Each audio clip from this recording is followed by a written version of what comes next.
Hi friends, എല്ലാവർക്കും recipes by രേവതിയുടെ ഒരു പുതിയ എപ്പിസോഡിലേക്ക് സ്വാഗതം. ഇന്ന് വന്നിരിക്കുന്നത് വളരെ സിമ്പിളായിട്ട് തയ്യാറാക്കിയെടുക്കാൻ വേണ്ടി പറ്റുന്ന നല്ല ടേസ്റ്റി ആയിട്ടുള്ള ഒരു സ്നാക്കിൻ്റെ റെസിപ്പിയുമായിട്ടാണ്.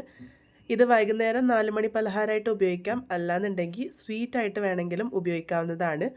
ഒരു കപ്പ് ഗോതമ്പ് പൊടി കൊണ്ട് വളരെ സിമ്പിളായിട്ട് തയ്യാറാക്കിയെടുക്കാൻ വേണ്ടി പറ്റുന്ന നല്ല സോഫ്റ്റ് ആയിട്ടുള്ള ജ്യൂസി ആയിട്ടുള്ള പാൽ കേക്കാണ് നമ്മളിന്ന് തയ്യാറാക്കിയെടുക്കാൻ വേണ്ടി പോകുന്നത്. അപ്പോൾ ഇതെങ്ങനെയാണ് തയ്യാറാക്കുന്നതെന്ന് നമുക്കൊന്ന് നോക്കിയിട്ട് വരാം.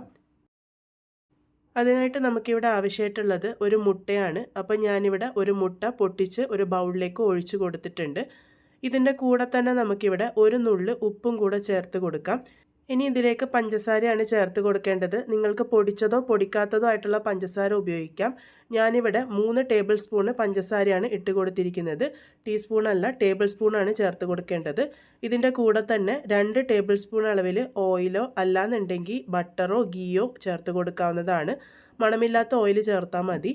ഇനി ഇതിലേക്ക് 1/4 ടീസ്പൂൺ അളവിൽ ഏലക്ക പൊടിച്ചത് ചേർത്തിട്ടുണ്ട്. അതുപോലെ തന്നെ 1/4 ടീസ്പൂണിൻ്റെ അടുത്ത് മാത്രമാണ് ബേക്കിംഗ് സോഡയാണ് ചേർത്ത് കൊടുത്തിരിക്കുന്നത്. ബേക്കിംഗ് സോഡയാണ് ചേർക്കേണ്ടത്, ബേക്കിംഗ് പൗഡർ അല്ല. എല്ലാം കൂടെ ഞാനിതിപ്പോൾ ഒന്ന് മിക്സ് ചെയ്തെടുത്തിട്ടുണ്ട്.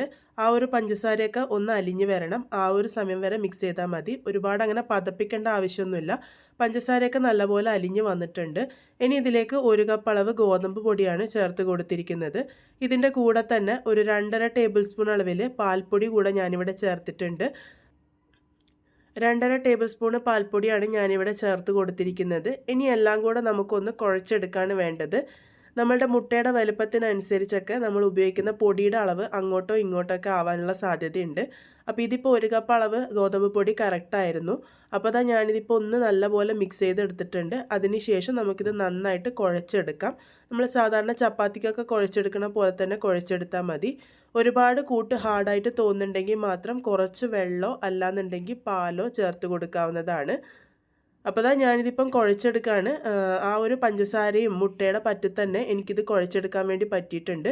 ഒരുപാട് ഹാർഡായിട്ട് തോന്നുന്നുണ്ടെങ്കിൽ മാത്രം കുറച്ച് വെള്ളം ഒഴിച്ചു കൊടുത്താൽ മതി. ഇളം ചൂടുവെള്ളം ചേർക്കുന്നതായിരിക്കും നല്ലത്. എനിക്കിവിടെ 1/2 ടീസ്പൂണോളം വെള്ളം മാത്രമേ ആവശ്യമായിട്ട് വന്നിട്ടുള്ളൂ. അത് ആ കൂട്ട് ഇവിടെ റെഡി ആയിട്ടുണ്ട്. ഈ ഒരു രീതിക്കാണ് നമ്മളുടെ കൂട്ട് ആവശ്യമായിട്ടുള്ളത്. ഇനി നമുക്കിത് പരത്തിയെടുക്കാം. അതിന് വേണ്ടിയിട്ട് കുറച്ച് ഗോതമ്പ് പൊടി ഞാനൊന്ന് സ്പ്രെഡ് ചെയ്ത് കൊടുത്തിട്ടുണ്ട്. അതിന് മുകളിലോട്ടും കുറച്ചൊന്ന് സ്പ്രെഡ് ചെയ്തിട്ടുണ്ട്. ഒരുപാടൊന്നും ഇട്ട് കൊടുക്കേണ്ട ആവശ്യമില്ല, ചെറുതായിട്ടൊന്ന് സ്പ്രെഡ് ചെയ്ത് കൊടുത്താൽ മതി.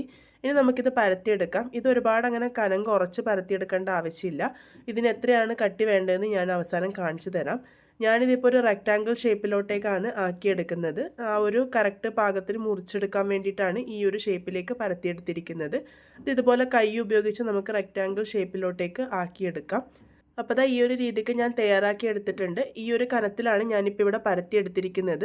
ഇനി ഇത് കട്ട് ചെയ്തെടുക്കാം. ഞാനിതിപ്പം കുഞ്ഞു കുഞ്ഞു റെക്റ്റാങ്കിൾ പീസസ് ആയിട്ടാണ് കട്ട് ചെയ്തെടുക്കുന്നത്. സാധാരണ പാൽ കേക്കിൻ്റെ ഷേപ്പ് ആ ഒരു രീതിക്കാണ് ഉണ്ടാകുക. നിങ്ങൾ കഴിച്ചിട്ടുള്ളവർക്ക് അറിയായിരിക്കും. അപ്പോൾ ഈ ഒരു രീതിക്ക് ഞാൻ കട്ട് ചെയ്ത് കൊടുക്കുന്നുണ്ട്. അപ്പോൾ ഇതുപോലെ തന്നെ ബാക്കിയുള്ളതൊക്കെ കട്ട് ചെയ്തെടുത്തിട്ടുണ്ട്. ഈ ഒരു കനത്തിലാണ് നമുക്ക് വേണ്ടത്. ഒരുപാട് കനം കുറക്കരുത്.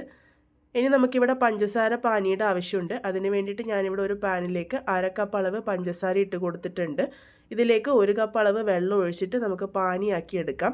പഞ്ചസാരയൊക്കെ ഒന്ന് അലിഞ്ഞ് ചേർന്ന് ഒന്ന് തിളച്ച് വന്നാൽ മാത്രം മതി. നൂൽപ്പരുവൊന്നും ആക്കേണ്ട ആവശ്യമില്ല.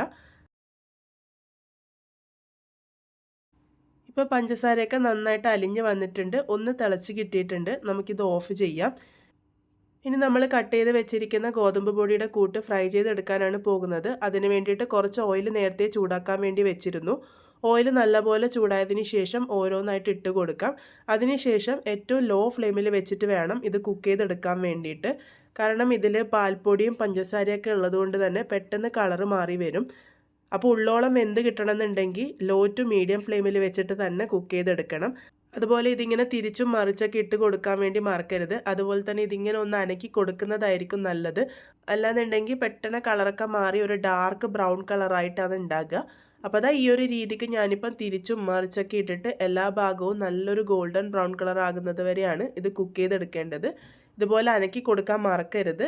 അതുപോലെ തന്നെ ലോ ടു മീഡിയം ഫ്ലെയിമിൽ വെച്ചിട്ട് തന്നെ കുക്ക് ചെയ്യണം. അല്ലാന്നുണ്ടെങ്കിൽ ഉള്ളോളം വെന്ത് വരില്ല. പുറമേ പെട്ടെന്ന് കളറൊക്കെ മാറും, പക്ഷേ ഉള്ളു കറക്റ്റായിട്ട് വെന്ത് വന്നിട്ടുണ്ടാകില്ല. അപ്പോൾ ഈ ഒരു പാകത്തിനാണ് നമുക്ക് റെഡിയാക്കി എടുക്കേണ്ടത്. നല്ലൊരു ഗോൾഡൻ ബ്രൗൺ കളർ ആകുന്നത് വരെയാണ് നമ്മളിത് കുക്ക് ചെയ്തെടുക്കേണ്ടത്. ഇത് ഒരുപാട് സമയമൊന്നും എടുക്കില്ല ഫ്രൈ ചെയ്ത് കിട്ടാൻ വേണ്ടിയിട്ട്, വളരെ പെട്ടെന്ന് ഫ്രൈ ആയിട്ട് വരുന്നതാണ്. അപ്പോൾ ഈ ഒരു രീതിക്ക് കളറൊക്കെ മാറി വരുമ്പോൾ നമുക്കിത് എണ്ണയിൽ നിന്നും കോരിയെടുക്കാം. നല്ലൊരു ഗോൾഡൻ ബ്രൗൺ കളർ ആകുമ്പോൾ തന്നെ നമുക്കിത് കോരിയെടുക്കാം. ഇനി ഇത് ആ ഒരു ചൂടോട് കൂടിയിട്ട് തന്നെ നമ്മൾ നേരത്തെ തയ്യാറാക്കി വെച്ചിരിക്കുന്ന പഞ്ചസാര പാനിയിലാണ് ഇട്ട് കൊടുക്കേണ്ടത്. പഞ്ചസാര പാനിയും ഇപ്പം നല്ല ചൂട് തന്നെയാണ് ഉണ്ടാകുക. നമ്മളിപ്പോൾ തയ്യാറാക്കിയിട്ട് അങ്ങോട്ട് മാറ്റി വെച്ചിട്ടേ ഉള്ളൂ. അപ്പോൾ ഈ ഒരു രീതിക്ക് ഒന്ന് തിരിച്ചും മറിച്ചൊക്കെ ഇട്ട് കൊടുക്കുക. ഇതേപോലെ തന്നെ ഞാൻ ബാക്കിയുള്ളതും ഒക്കെ തയ്യാറാക്കിയിട്ട് ആ ഒരു ഷുഗർ സിറപ്പിൽ ഇട്ട് കൊടുത്തിട്ടുണ്ട്. ഇനി അതൊന്ന് നന്നായിട്ട് ഷുഗർ അബ്സോർബ് ചെയ്യാൻ വേണ്ടിയിട്ട് വെക്കുക. കുറച്ച് സമയം ആകുമ്പോൾ തന്നെ നല്ലപോലെ ഷുഗറൊക്കെ അബ്സോർബ് ചെയ്ത് വന്നോളും. നിങ്ങൾക്കിപ്പോൾ കാണുമ്പോൾ തന്നെ മനസ്സിലാകുന്നുണ്ടാവും നന്നായിട്ട് ഷുഗറൊക്കെ അബ്സോർബ് ആയിട്ട് വന്നിട്ടുണ്ട്. നല്ല സോഫ്റ്റ് ആയിട്ടാണ് നമ്മളുടെ പാൽ കേക്ക് റെഡിയായി കിട്ടിയിരിക്കുന്നത്. ഇതുപോലെ സോഫ്റ്റ് ആയിട്ട് കിട്ടണമെന്നുണ്ടെങ്കിൽ ആ ഒരു ചൂടോട് കൂടിയിട്ട് ചൂടായിട്ടുള്ള പഞ്ചസാര പാനിയിലേക്ക് ഇട്ട് കൊടുക്കാൻ വേണ്ടി മറക്കരുത്. അപ്പോൾ നമ്മളുടെ വളരെ ടേസ്റ്റി ആയിട്ടുള്ള പാൽ കേക്ക് ഇവിടെ റെഡി ആയിട്ടുണ്ട്. എല്ലാവരും എന്തായാലും ട്രൈ ചെയ്ത് നോക്കുമെന്ന് പ്രതീക്ഷിക്കുന്നു. ട്രൈ ചെയ്തതിന് ശേഷം ഫീഡ്ബാക്സ് ഒക്കെ അറിയിക്കുക. വീണ്ടും ഒരു നല്ല റെസിപ്പിയുമായി കാണാം.